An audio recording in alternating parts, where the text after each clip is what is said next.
All right, so this is going to be kind of part one of this section where we are going to look at solving exponential equations and logarithmic equations. I'm going to break this up into two lectures just for your sake and mine, because I think it can get a little bit long. Actually, it's not going to be super long. I just, what's more important really is that you understand how to do these, and the way you understand how to do them is by lots of examples. So I just want to do enough examples to where you feel comfortable doing these. So before we get there, we're going to need a couple of properties to talk about how to solve equations that involve, in this first lecture, involving exponential, okay? So the first one that I need to have is called the base exponent property. Base, there we go, exponent property. And the base exponent property is probably something that you think like, yeah, okay, that makes sense, but we just need to you know what I mean. We need to state it, we need to write it down to make sure that we can actually use this property without any assumptions, because we know what assuming does, right? So for any a greater than 0, with a not equal to 1, just like we've had through all of this talk of exponentials and logarithms, I want a greater than 0 and a not equal to 1. Here's the property that we have. If we have a to the x equals a to the y. So look at what this is saying. I'm raising a to some value of x. It is going to be equal to that same a to some value of y. Then this is, if this is true, then what this property says, or this theorem says, is then my exponents must be equal, okay? Now this fancy, it's pretty fancy, double arrow thing means if and only if, meaning I can go both ways. So if this is true, then I can deduce that x equals y. Same thing here. If I know x equals y, then I also can say that if I raise both sides to the a power, if I raise a to both sides, then that is a true statement also. The reason this thing is true, I'm not going to do a proof for you, but the reason this is true is because we know that the a to the x and a to the y, right? We know that this guy right here is 1-to-1, and we know that this is 1-to-1 also. So the only way for, remember, we don't share any y values if that's true. And so the only way for my y values to be the same is if we're at the same x value. So I know that's weird with the x equals y, but that's basically the idea. So the base exponent property is great to use if you can get the same base on both sides of the equals sign. Okay, let me say that again. The base exponent property is very nice to use if I can get the same base on both sides of the equal sign. If I can't get the same base on both sides of the equal sign, we're going to need something else called the logarithmic equality property, and we'll deal with that here in a moment. But let me show you some examples of equations that I can solve using the base exponent property. So I'm going to start off quite easy here. Let's say we have 3 to the x plus 1 equals 9. I am sure many of you can just look at this and you can see what the solution is going to be. But what fun is that? I want to use the base exponent property to do this. So I have 3 to the x plus 1. The base exponent property says if I can write both sides, right, with the same base, then what I can basically do is equate the exponents, meaning kind of, don't say cancel out the a's. I don't like saying cancel, and that's not really true, but I can equate the exponents. So notice what you want to look at when you're looking at an equation like this is you want to ask yourself, can I get the same base on both sides? Well, 3 really I can't simplify anymore. That's just 3, but can I write 9, right?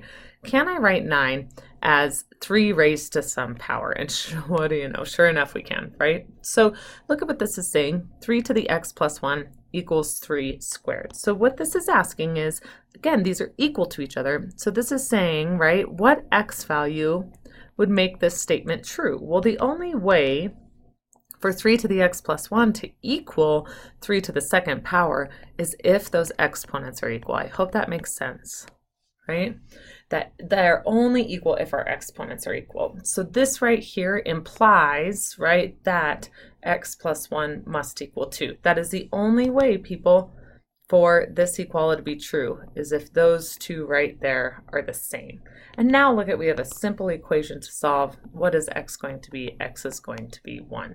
And sure enough, if I check that, let's just do a quick little check. I'm going to do this right here because I want to do an example over here. 3 to the 1 plus 1, does that equal 3 squared, or does that equal 9? Sure, that tells me that 3 squared is 3 squared, which is 9, and all is right with the world. Wish it was that easy, huh? Let's look at another example then, part B to this example. So let's look at one maybe that's a little more interesting. What if I had something like this? How about 2 to the 1 minus 4 x, right, equals 16. Okay, so 2 to the 1 minus 4x equals 16. Sometimes with these you have to figure out what base you're going to use. In this case, I'm going to use base 2, right? Can I write 16 as 2 to a power? And if you're not sure, you guys just go through and say, okay, 2 to the 0 is 1. 2 to the first power is 2. 2 squared is 4, right? 2 cubed is, and you have a calculator, you could do this with your calculator. That means 2 to the 4th is 16. Look at that, we can get 16. So I'm going to rewrite this as 2 to the 4th. Again, the only way that these guys can be equal to each other is if our exponents are equal to each other. So I have 1 minus 4x then equals 4. Subtract 1 from both sides, we get negative 4x equals 3. Divide by negative 4, and my solution is x equals negative 3/4. And you could plug that in again, plug that in right here, and you will see that you'll end up getting 2 to the 4th. Okay, these can get a little more complicated. You didn't think that wasn't going to be as easy as we were going to get, right? You didn't think that. So let's look at part C. What if I had something like this? What if I had 8 raised to the 3x plus 2 is going to equal 32. Okay, so I have actually, let's get crazy and let's make this 32x. Ooh, that'll be fun. Yeah, that looks good. All right, so I have 8 to the 3x plus 2 equals 32 to the x. Now, I want you to understand if I want to use this base exponent property, I need to get the same base on both sides. And clearly in this, I can't raise 8 to any power. I mean, just try it, I dare you. So if you try to raise, don't know why I'm not. If you try to raise 8 to any power, then what we end up getting, if you kind of look at what we have, if 8 to the 0, right, that's 1, that's not going to help me at all. 8 to the first power is 8, but notice when I take 8 squared, I get 64. So I've passed that 32, so I'm not going to get that 32 by raising 8 to it. So what you need to think about is what is another number I could use that I could rewrite 8 and 32 as in order to get the same base on both sides. 4 is not going to work because 4 times 2 is 8, but 4 squared is 16. So 4 is not going to work. The winner is going to be 2. So if I look at 2, again, we already did this, but 2 to the first is 2. 2 squared is 4. Again, you could do this in your calculator. 2 cubed is 8. Obviously, 2 to the 4th is 16. We saw that before. And 2 to the 5th is 32. So there are our winners, right? So I'm going to rewrite this 8 right here. This is going to be 2 cubed. This is all raised to the 3x plus 2, right? And then what is 32? That's 2 to the 5th. So I'm going to have 2 cubed raised to the 3x plus 2, and then I have 2 to the 5th raised to the x power. And I know you remember your exponent properties. When I raise an exponent to an exponent, what do we do to them, my friends? Are we friends? I don't know, but we multiply them. So I'm showing every step here. I don't know why, but for some of you that might be nice.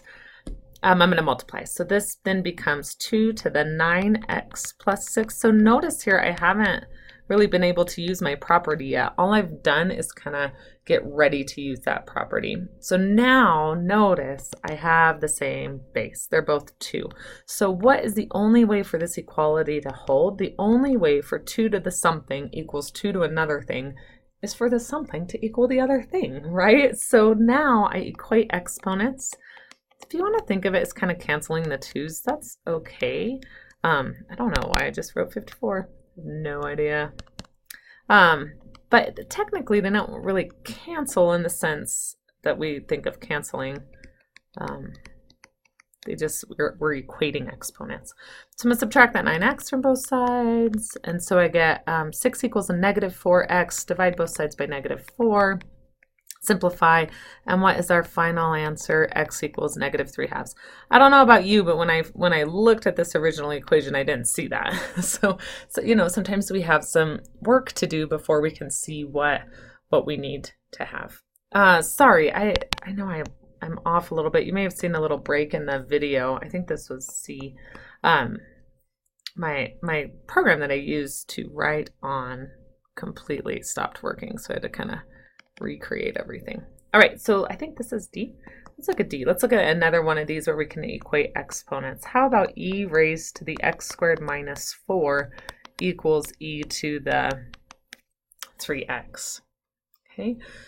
So again, we're going to use that base exponent property where I want to equate the bases. In this case, they're already equal to, you know, I already have the same base on both sides. So I think I'm raring to go. No one say that anymore? My dad used to say it, says that, raring to go. So again, look, I have the same base. So now I can set my exponents equal to each other. My base is e. Love e. Such a great number.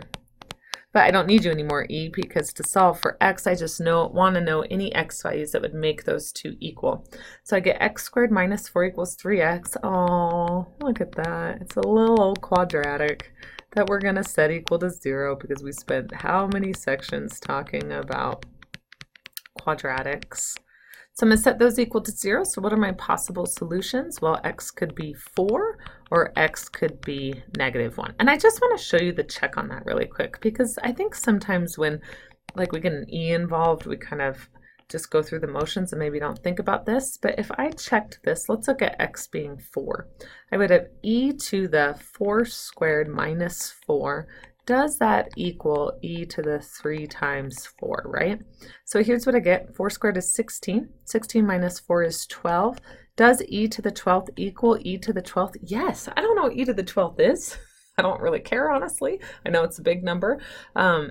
But what I care about is that I found that x value that makes that true. Again, with the negative 1, we could check with negative 1. Negative 1 squared minus a negative 1. Does that equal e to the 3 times negative 1? Negative 1 squared is 1. And then this becomes a positive. So that's e to the 2. Uh-oh, something didn't work here. Oh, minus 4. Oh. I was freaking out a little bit there. You were probably yelling at the... Sorry about that, but this is why you should always check your work. Even though I did it, the checked work actually didn't help me really. Let's get rid of that little guy right there. And I get 1 minus 4. Does that equal e to the negative 3? Yeah, it sure does. So again, I have found an x value that makes this original statement true. Okay, so I hope that makes sense. So your next question should be, but Sarah, what if I can't get the same base on both sides? So for example, what about equations like, well, I don't even want to use 4, honestly. I'm going to use 5 to the x equals 27. Right? What about equations like this? I know a solution exists for this. I mean, I know what the graph of 5 to the x looks like, right? I know that it goes through 0, 1. If I'm up here at 25, right, I know that that's going to occur when x is 2. No, it goes through 0, 1. I know that this is 5 to the x. So if you think about this graphically, what does this 5 to the x equaling 27 mean? It means when I'm up at 27, if I drew a line at 27, right, I would want the x value, right, that would make that true. So I know that my solution is going to be somewhere a little bit bigger than 2. I know it's going to be less than 3, but this is the x value that I want to find. And what is the problem with this? I can't write these in the same base. I can't write 27, right, as 5 to the, I mean, I can write it as 5 to the something. I just don't know off the top of my head what that's going to be. It's going to be probably an irrational number, so I can't just write that down. So let me show you the trick that we're going to do, and then we'll write down this logarithmic equality property that we can use. So let's come back to this. So solving equations like this where I can't get the same base. So 5 to the x equals 27. Here's what we can do with this, and then we'll look at, there are a couple ways you can do these. What I can do is I can bring in my good old friend, the logarithm. That's what I want to bring. Because remember when we were solving an equation like this for inverse functions, we define the logarithm to get that y out of the exponent. So that's what I'm going to use with this. The great thing about logarithms is they can give you exponents. So I'm going to take the base for my exponent, I'm going to put it across the equals sign, and what does that become? That becomes the base of my logarithm. So what do I get? I get x equals log base 5 of 27. And that's, look at that, that's pretty easy. So I get x equals log base 5 of 27. I'm going to use my change of base formula, or if I have a fancy schmancy calculator, I'm just going to go ahead and put it in my fancy calculator. But right now I'm just going to do natural log. I like to do natural log. You could do just regular old log. I think your book uses regular old log, log base 10. I use natural log because it's one less letter to write, because by nature mathematicians are lazy and we want to do things the easiest way possible. So remember, your base goes in your basement, right? And it doesn't matter what base logarithm you use. You take the natural log of 27 over the natural log of 5. You could do log of 27 over the log of 5, whatever. Probably hear my calculator keys clicking. It's such a great sound. And look at, I knew we were going to be around 2. We get 2.04. Let's round to 3 decimal places, 8. So that's a pretty easy way to solve exponential equations that don't have the same base, that I can't easily equate bases. But there's another way. There's a way to get actually to this right here right away without actually having to do the change base formula, and that's going to involve my logarithmic equality property. It sounds so fancy. All right, and so this property is just like our property that we had for exponents. It's just this is true for logarithms also, but we have a couple more restrictions. So for capital M greater than 0, N greater than 0, A greater than 0, and A not equal to 1, oh my goodness, this is a high maintenance property, right? Here's what this says. Remember, I can only take the log of positive numbers, so that's why we have all of these restrictions. What this is saying is, if I have two logarithms of the same base, okay, of the same base, equal to each other, right? If these are equal to each other, then whatever I'm taking the logarithm of, they must be the same also, okay? So kind of the same idea with the exponents. If I'm taking log base 2 of m equals log base 2 of n, the only way, because the logarithm is a one-to-one function, the only way for those two to be equal is if I'm taking the log of the same thing, right? I hope that makes sense. The other side, though, this is what's interesting about this property. You actually are going to use this property going this way for right now more. Look at what this is saying. If I have two things that are equal, then if I take the log, same base, of both sides, then that equality holds. Let me say that again. If I have two things that are equal, then if I take the log base A of both sides, then that equality holds.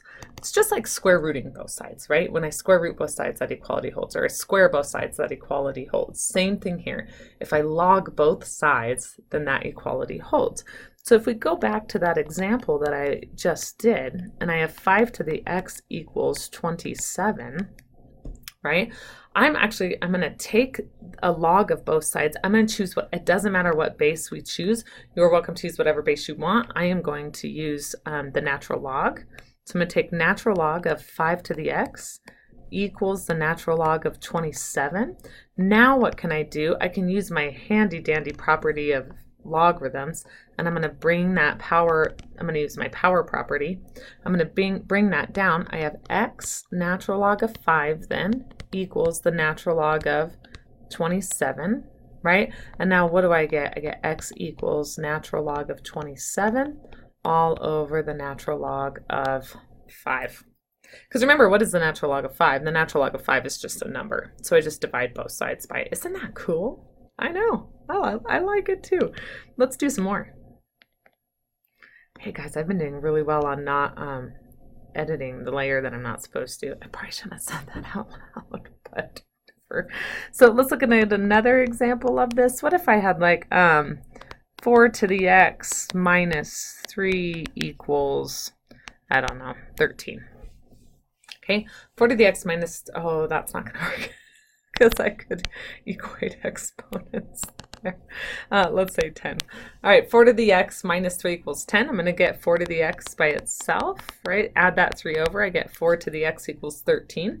I can't get the same base. I can't write 13 as 4 raised to some power. So I'm going to use my property of logarithms. I'm going to natural log both sides. Natural log of 13. I'm going to bring that x down. I'm going to use my power rule for my properties of exponents. Again, do you have to use natural log? You do not. You could use log base 10. You could use natural log. Now, look, you could use log base 4. That would be cool, but you're going to have to do a change of base in your calculator. For those of you that have calculators that don't do log base whatever. So if I do natural log of 13 divided by the natural log of 4, what do we get? We get x to be 1.8502, so we'll just round to 1.850 or 1.85. Does that make sense? Well, yeah, guys, that should make sense, because if x is 1, then I get 4 to the 1, right, which is 4. And if x is 2, then I get 16. So I must lie somewhere in between 1 and 2, because I know 4 to the first is 4 and 4 squared is 16, and I know 13 lies in between there. So sometimes you should think about your answer. I know, I get that's asking a lot, especially in college, but you should think about your answers sometimes. It's pretty amazing what it can do.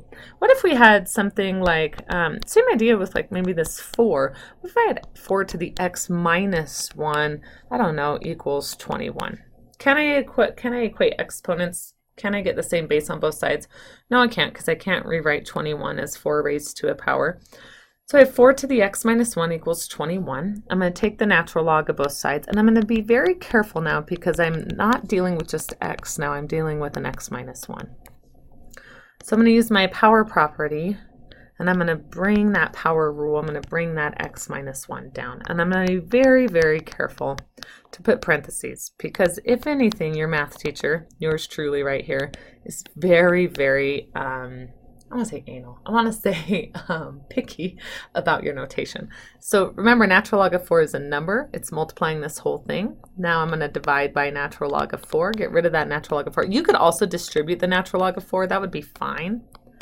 I'm going to be left with x minus 1 equals the natural log of 21 over the natural log of 4. And now finally, how do I solve for x? X is going to equal natural log of 21 over the natural log of 4, all plus 1. Now, there are times when I'm going to ask you for the exact answer and an approximate. When I say the exact answer, this is what I want. This is the exact answer. This is exactly what x equals. When you put it into your calculator, because natural log is base e, we're going to get some irrational numbers here. So if I want the approximate one, then I would take, oh, I don't know what I just did with my calculator there. Natural log of 21 divided by natural log of 4. Making sure to put those parentheses where I need to put them. Figure out what that is and then add 1 to it. And an approximate answer is 3.196. So this is the approximate. This is the exact. Okay? Hope that makes sense. Yeah? Let's do one more of these and then let's actually do 2 more of these and then we'll call it a day. Let me clear this out. So what about something like this? What if I had 5e to the 0.01t? So we're going to see things like this equals 35. Hello. Come on, 35. All right. Here's the thing, people. You can't apply the natural log right now. Let me tell you why you can't apply the natural log right now. I mean, you could. But if I apply the natural log right now, I'm not going to be able to bring this exponent down because I'm not taking the natural log of just the base. I'd be taking the natural log of a number times the base. So before you get there, you have to get that base by itself. So I'm going to divide both sides by 5. I get e to the 0.01t equals 7, right? Now I'm going to natural log. The lovely thing about this is, remember, you guys, the natural log and e are inverses of each other. So what happens when we compose inverses? They undo each other, right? And they just spit out here. Another way to think about that is this is saying I have log base e of e to the 0.01t. So this is asking, what do I raise e to get e to the 0.01t? Well, that would be 0.01t. That's going to equal the natural log of 7. And so what does t equal? Natural log of 7, all divided by 0.01t. So if I do that, natural log of 7. Oh, I said one more example. I kind of lied a little bit. Oh, I lied. Why did I take the t with me? Sorry about that. I actually have 2 more examples, and then I promise we'll be done. So this is 194.59. Good. And that's my answer. Right? And how could you check yourself? You could take this and put it back in there. Now you're going to be off a little bit because I rounded, right? If you put in your exact answer, then you'll get the exact solution. This right here is an approximate answer. Okay, that's an approximate. Good. All right, let's do, I keep going back and forth. Yeah, where are we at? 26 minutes. Let's do one more. Just one. So sometimes these can get a little crazy and they're actually super fun to do. I think you'll see that, maybe. Hopefully you'll see this. Maybe you'll like what I'm doing, but let's do something like this. What about 2 to the x plus 1 equals 5 to the 3x? Okay, so something like this. 2 to the x plus 1 equals 5 to the 3x. So can't really mess around with this too much because I have I have exponentials on both sides with nothing in the front, so I can't really do anything there. But notice this one's an interesting one because I do have an exponential on both sides and I can't equate bases. So I'm going to do the same trick. I'm going to bring in the natural log from both sides, and then in this one I'm going to be very, very careful about how I bring down these exponents and what I do from here, okay? So I'm going to bring down these exponents. I'm going to use the power rule to bring these down. I'm left with x plus 1 times the natural log of 2 equals 3x times the natural log of 5, okay? And when you do these, I want to see the exact answer and I want to see the approximate. So look at what we have here, people. What am I trying to solve for? I am trying to solve for x, right? So here are my x's. Notice I have 2 terms with an x in it. This is going to go back and remind you of when we solved inverse functions where we had to solve for y and we had more than one term with a y. That's exactly what's going to kind of happen here. I have more than one term with an x. So what I want to do is I want to get everything that has an x on one side of the equation and everything without an x on the other. So remember, natural log of 2 is a number. So I'm just going to FOIL that natural, it's not even foiling. I'm going to just distribute that natural log of 2 to each term.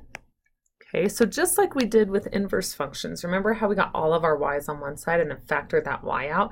That's exactly what I'm doing here. Notice I have 2 terms now with an x in them, these 2 terms right here. I want to get them on the same side of the equation. I might as well move that one over then. That's going to be the easiest thing to do.